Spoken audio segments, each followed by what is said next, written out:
couple of times, and then let them get into their offense, maybe, 14, 13 seconds. Then that way they only have two options to go to. On the pick and roll, I would send them left all the time, force them left. And when they try to bring Aiden up, I would jump high side. I would ask my big Lambeer to come out and hedge, give me a step, and weak side pull over so Aiden can't get the lob, and I fight over the screen. We would hedge those screens. And then on the offensive side, I think I would be all right, Kenny.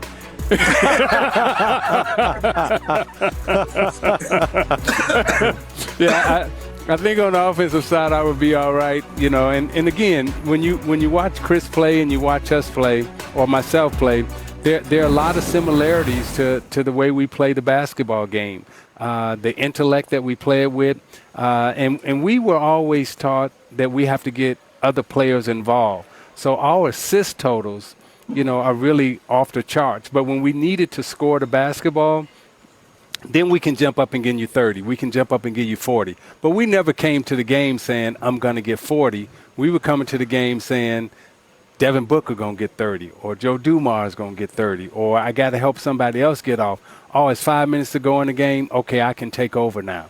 So, and last thing I learned from you, Zeke, watching you play and watching Chris, guys, that they do similar, and Smitty, you could jump in on this, is like, if you're going 100 miles an hour, you're not fast. But if you go 30, then 50, then 70, you're fast. So watching Chris and watching you, when I was watching you, when I was, coming into the league, I was like, I was the jet, so to speak. I was like, how can I play at a different pace, though? Because if I'm just going 100 miles an hour, I'm not really that fast. So I started watching the way you change speeds at different times. And I think he does that so similar to you, just organically. Yes, the change of pace, the change of speed. You always want to keep that defender off balance, Kenny. You don't ever want to give him the same look all the time. And, hey, Shaq, man up, baby. Hey, Kenny and Shaq, I think I have good news for you two. What's that? Damon Fisher, our producer, tells me this is your last segment, which means, if I'm not mistaken, this is your last segment of the entire NBA season. No! Wait a minute. You going already? What the fuck?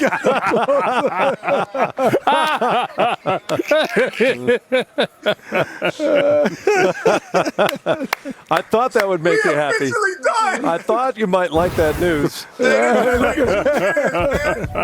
was 2 years straight of basketball, man. That's right. I love the game, man. But listen, Shaq, put some pants on, Shaq. Come on. Time to go Kenny and Shaq, man, enjoy your off season. It's been a run for you guys. It has been a run, man. It's been a lot of fun. The one thing about it, it's bitter and it's sweet. You finish, but you want to see how it ended. You want to be part of that. So I do kind of miss the fact that I'm not going to be part of it, but I won't miss it long. Hey, Shaq, you tired from them jumping jacks? I'm tired as hell. I just want to say I love you guys. You know how much I love you, Isaiah, Steve, Kenny, Matt. I want to say I appreciate you guys, and I'll see you in October. We love you too, brother. Love you too. You've got all summer to buy some pants, Shaq. Hey, Matt, in the words of Chris Tucker, don't worry about what I'm going to be doing. All right. Bon voyage, fellas. As you look at the raw numbers, Phoenix now up 2-0 as the series shifts to Milwaukee for Game 3. Once again, Booker, Paul, big scores. Mikal Bridges did a lot of his damage from the free throw line tonight. Wound up with 27 after knocking down all 8 of his free throws. Suns again great from the free throw line. And once again, the Bucks offense outside of Giannis Antetokounmpo was inconsistent, a little uneven. We'll get into that as we get into this game here. It's Game Time live from the NBA Finals, presented by YouTube TV. Great to have you with us. I'm Matt Weiner. We've got our champs on the set and remotely here as well. Isaiah Thomas, Steve Smith, Shaquille O'Neal, Kenny Smith. We talked all about the Bucks adjustments and what would be different tonight against this Phoenix team. And Smitty, in the opening minutes, we saw some differences defensively from them. They forced some turnovers early. They have a bunch of points in the paint, 20-0 at one point.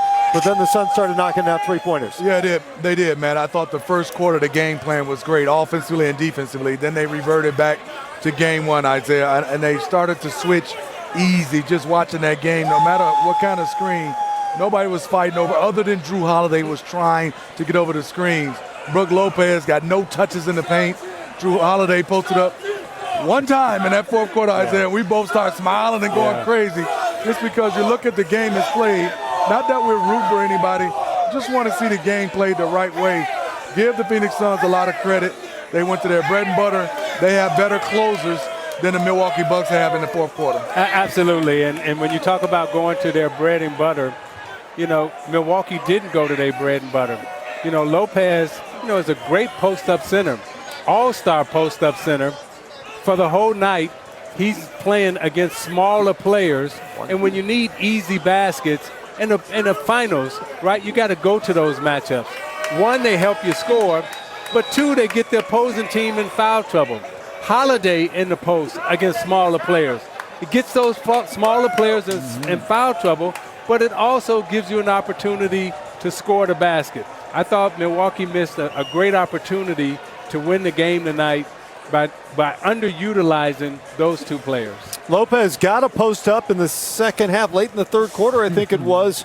He didn't score on it. He got one. And then he was removed from the game, and he looked a little frustrated.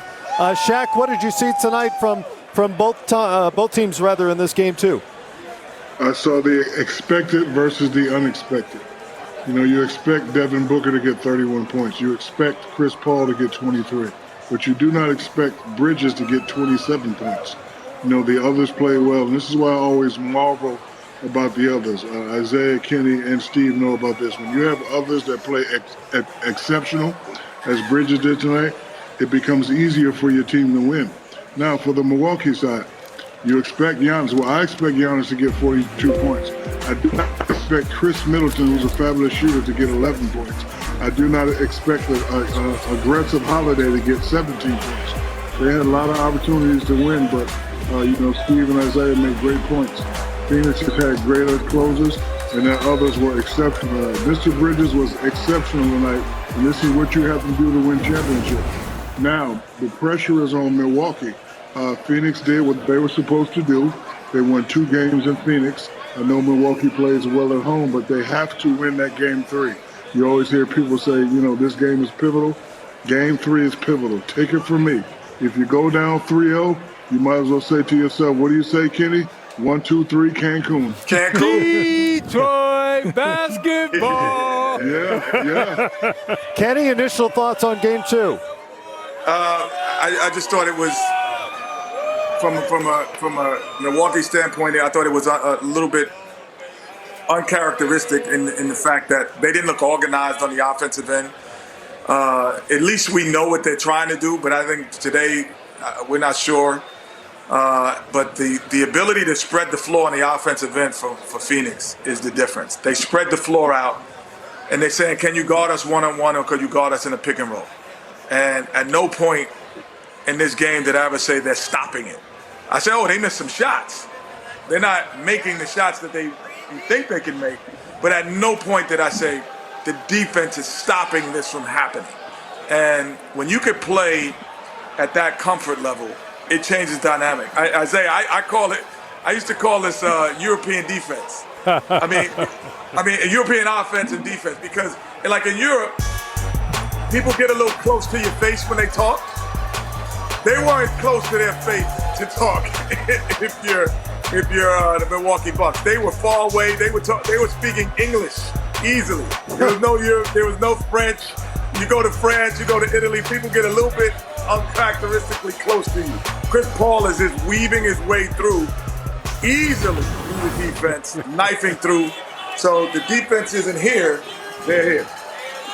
Yeah. You know, the offensive burden tonight on Giannis Antetokounmpo, who is really spectacular for much of the night, but it seems like a lot to ask from him, and it reminds me of some of the Cavaliers finals series we've seen when they were undermanned and LeBron was expected to do everything. The difference in this series is that Milwaukee has some other good offensive players on the floor, but they never get into a rhythm.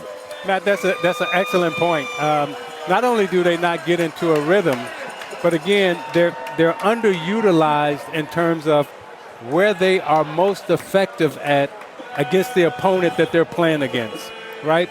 So when you talk about, you can look at the stat sheet and you may say, well, Lopez got this many shots, Holiday got this many shots. However, they didn't get the shots where they could be most effective at. Holiday in the post against a smaller Paul wears him down physically, offensively and defensively, may get him in foul trouble. You may have to make the coach make some adjustments. Lopez in the post. These are scoring opportunities, and these are places, Smitty, where they can have some success at, not necessarily shooting at long range from the three-point line. You know, Isaiah, and sometimes, Matt, sorry, Stephen, sometimes, Matt, as a player, you have to make your own adjustments. I know a lot of coaches say, hey, don't let them get in the paint. But as you know, Phoenix did all night. They were getting in the paint and they were kicking out for shooters. You can't let a guy like Bridges get 27 points. As a player, you have to say, you know what? Hey, man up and guard Chris Paul and Devin Booker. Every time I try to come and help you guys, they're kicking out to this guy for a wide open three. So sometimes, and you know, I may, you know, some people may disagree with me, but sometimes you have to look at the coach and say, I'm not doing that. We're in the finals. My guy just hit 5 out of 7 threes. He's killing us. Chris Paul and Devin Booker ain't killing us. The others is killing us. So, Isaiah, you make a great point in adjustment. The coaches have to make adjustments, and sometimes as players, you have to say, you know what, I'm not doing that. Yeah, we did that a lot, Shaq. Me too. So did we. Me too. I look at it, man, also Kenny, Shaq, and Isaiah. For Chris Middleton, here's a guy right now, when you look at a two-guard that can score the basketball, in a finals, game 1, no free throw attempts, Isaiah, Kenny, and Shaq. Game 2, no free throw attempts. To Shaq's point, there's a time where you got to change up.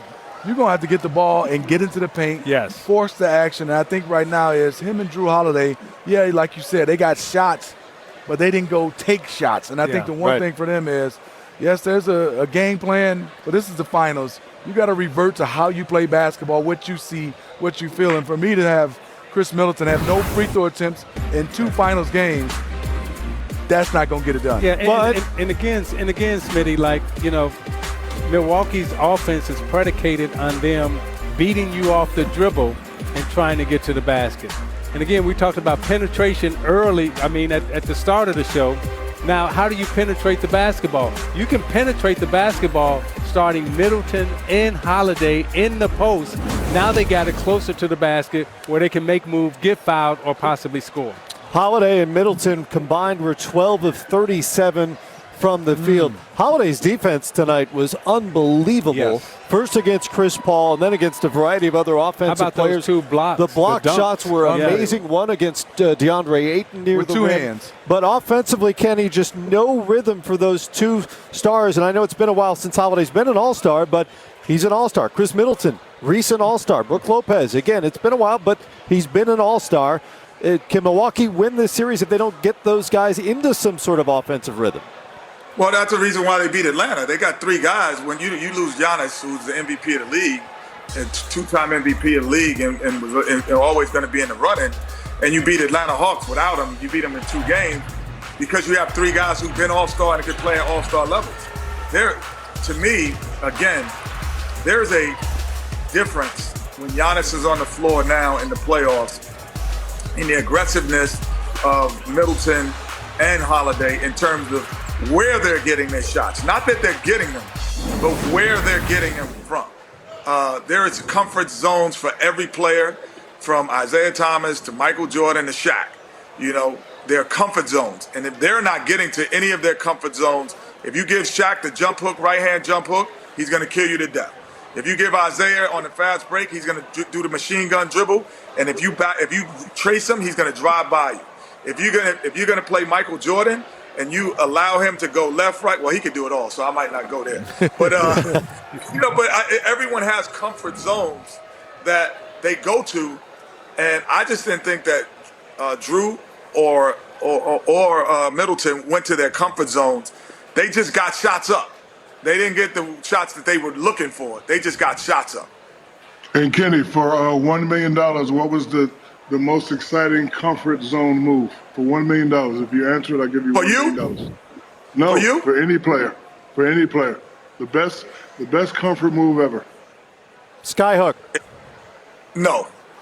Oh, you talking about the best? Yeah, He offered $1 million. I'm going to give it a shot. No, you're wrong. The skyhook is the best comfort move. You're wrong. It was called the Smitty. It was called the Smitty.